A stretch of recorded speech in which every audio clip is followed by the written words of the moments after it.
You want me to put that on my todger? This one's wife. Harry returns. Hello, I'm H.G. Tudor. Much has been made of the fact that Harry and this one's wife are looking to inveigle their way back into the royal family.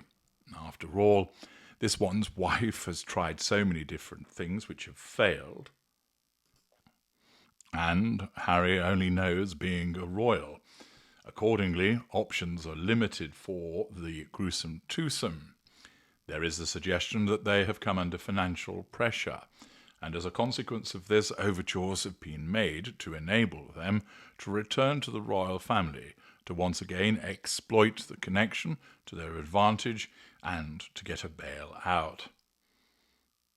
There was a summit, a peace summit, between various PR representatives of the parties, but it is now the case that as a consequence of increased desperation that Harry actually has made a return to the United Kingdom.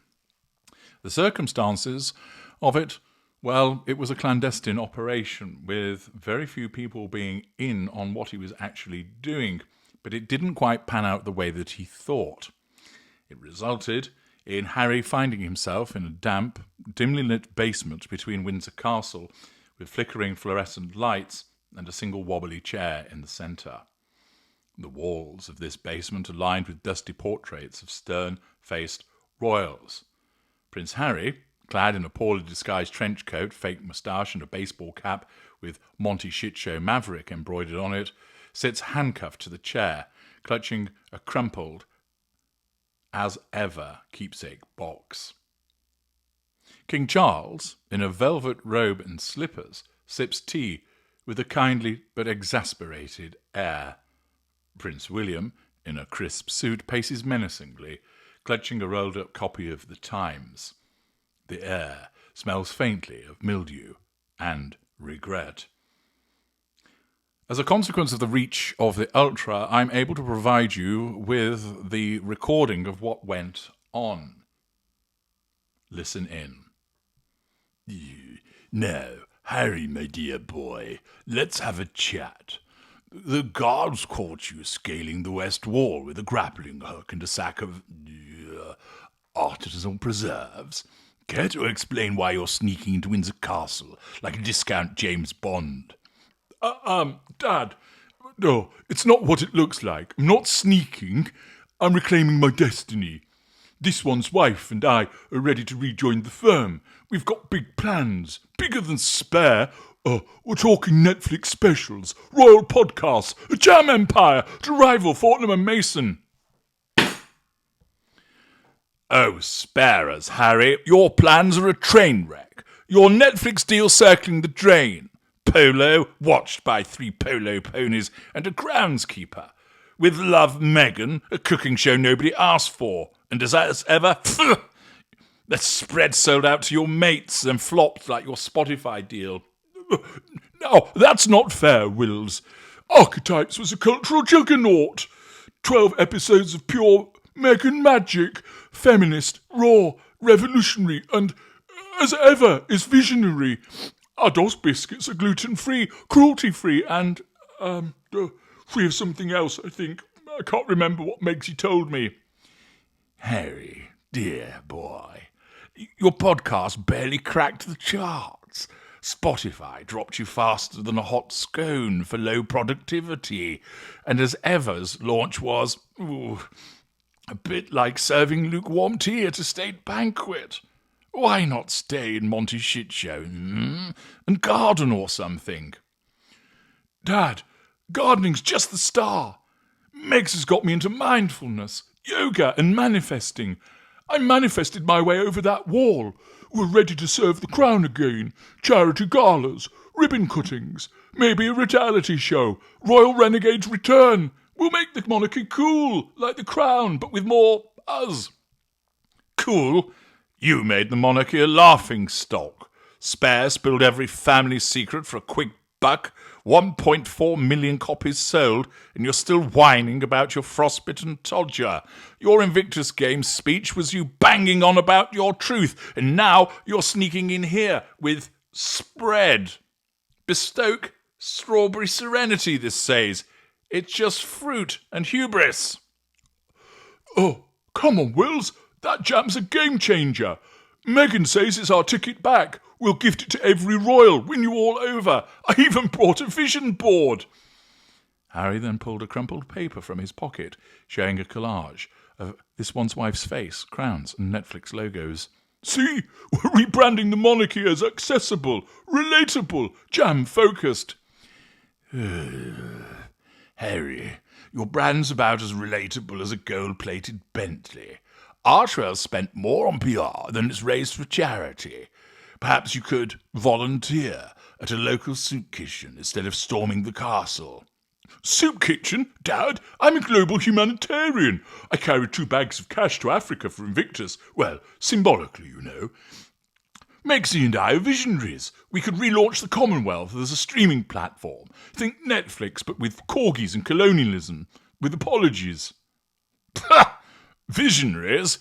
Your Netflix deal's got one foot in the grave. Expires in September, and they're not renewing. Pearl got canned, Live to Lead was a snooze, and Heart of Invictus had less impact than a royal wave. You're not visionaries, you're professional complainers with a logo. Will, that's harsh. Meghan says we're disruptors, like Elon Musk, but with better hair. I wrote Spare to heal the world, and our new podcast with Lemonada, Confessions of a Female Founder, is going to... well, it's going to do better than Archetypes, okay? Harry, healing's lovely, but your buck stirred more drama than a Buckingham Palace balcony snub. And Lemonada's podcast, critics called it vapid and self-obsessed. Perhaps a quieter role, say, I don't know, tending the royal beehives. It's noble. Low-key. Bees? Dad, I'm a prince. I've got a memoir sequel in the works, Spare 2, Monty Shitshow Musings, and outsell the Bible. And Meg's is planning a tell-all memoir too. We'll fund our comeback with book deals, then buy Sandringham as a summer home. Buy Sandringham with what, Harry? Your dog biscuit profits? You're so broke you're sneaking in here with a fake moustache that looked like it fell off a panto villain. Face it, you and your wife are washed up. Go back to California and sell your Serenity jams to yoga moms. That's not true. We're thriving, I tell you. Meg's Instagram got 1 million followers in a day. Her Loro Piana coat generated $1 million in media value. We're cultural titans, Wills. You're just jealous because you're stuck cutting ribbons while I'm, manifesting. All of a sudden, the door was slammed open, and entered Princess Anne, in riding boots and a no-nonsense scowl on her face, carrying a riding crop. The room fell silent as she strode in, radiating authority. What's this nonsense? Caught you climbing the walls like a sodding cat burglar, Harry? Thought you could waltz back in here with your daft jam and your wife's half-baked schemes? Grow up! Auntie Anne, I just wanted to come home. Megzy said we could modernise the monarchy, make it sustainable, woke, jam-centric. Modernise? You've turned the royal name into a punchline. Your Netflix flops, your podcast disasters, your bloody bench that sold fewer copies than a phone book. You're not a prince. You're a walking PR crisis. Cry all you want, boy, but you're not weaseling back in here. But Megsy's got Auntie Megsy's got a new line as ever yoga mats. We're going to save the world, one downward dog at a time. Save the world? You couldn't save a Tesco's coupon. Your wife's brand is a glorified lemonade stand and you're her chief bottle washer. Send him back to Monty Shitshow before he tries to pitch Royal Bake Off. Bloody idiot. Princess Anne exited the room. There, Harry. Anne's just, passionate. Perhaps we can find you a small role. Greeting tourists at the gift shop. You could sign copies of Spare for pocket money. Or mop the floors. You're good at making a mess. Might as well clean one up.